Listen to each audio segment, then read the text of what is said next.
Sí, los mitos se desploman porque todas estas mujeres saben que los mitos son eso, mitos, pero que sus vidas concretas tienen otras coordenadas vitales, más íntimas y generalmente más complicadas que una prohibición que además no ofrece alternativas como la de hacerse cargo económica y emocionalmente de la criatura por venir.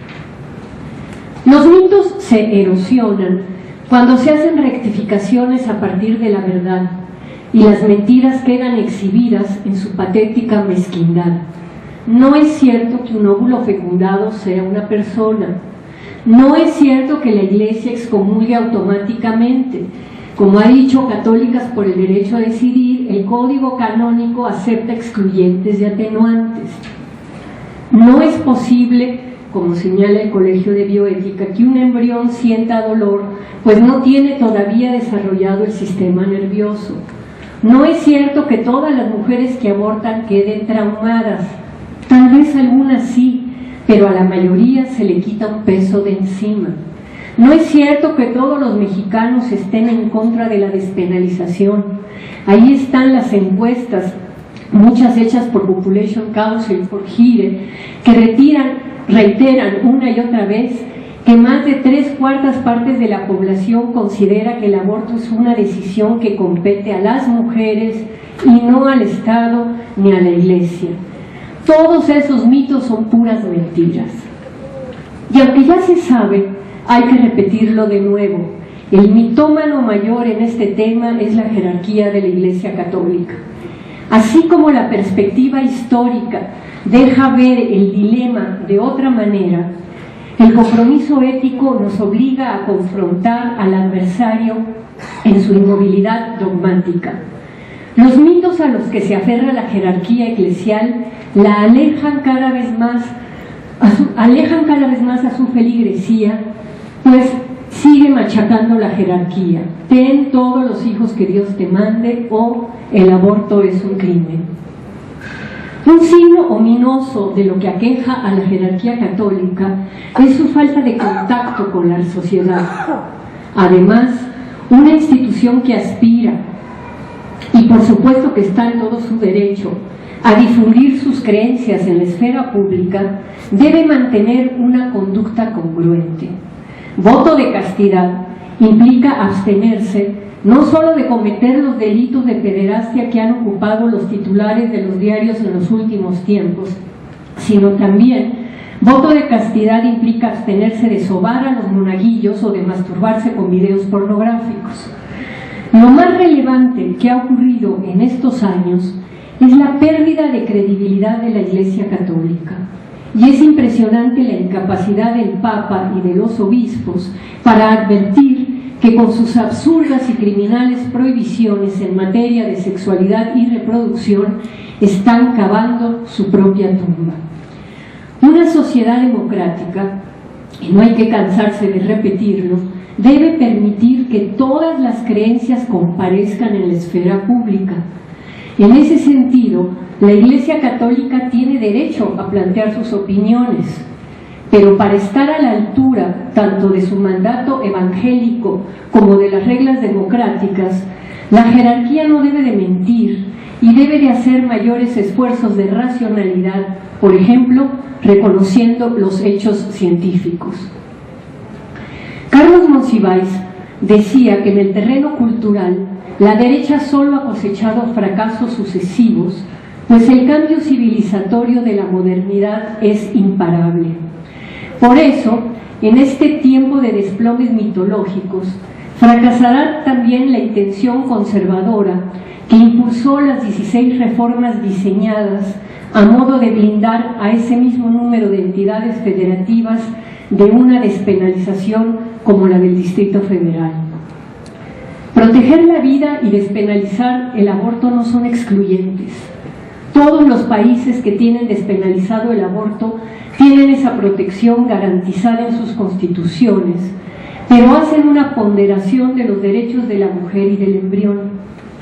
Una reforma concebida reaccionariamente y cuya intención no es proteger la vida, sino impedir que se propague la despenalización por todo el país, no detendrá a una ciudadanía que no cree en mitos, sino que vive realidades y que busca las transformaciones legales necesarias para no sufrir riesgos ni padecer consecuencias no deseadas.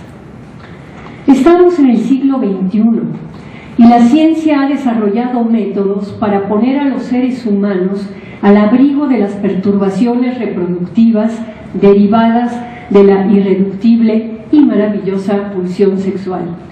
Y aunque hoy estamos muy lejos de las consecuencias inevitables de ese acto cuya animalidad perdura en nosotros, el sexo, todavía la ignorancia, la desinformación y los errores humanos convierten la condición sexuada de la mujer en un campo donde un invasor no deseado puede trastocar su vida. La conmoción sobre la vivencia corporal de la preñez siempre ha sido un privilegio o un sufrimiento de las mujeres.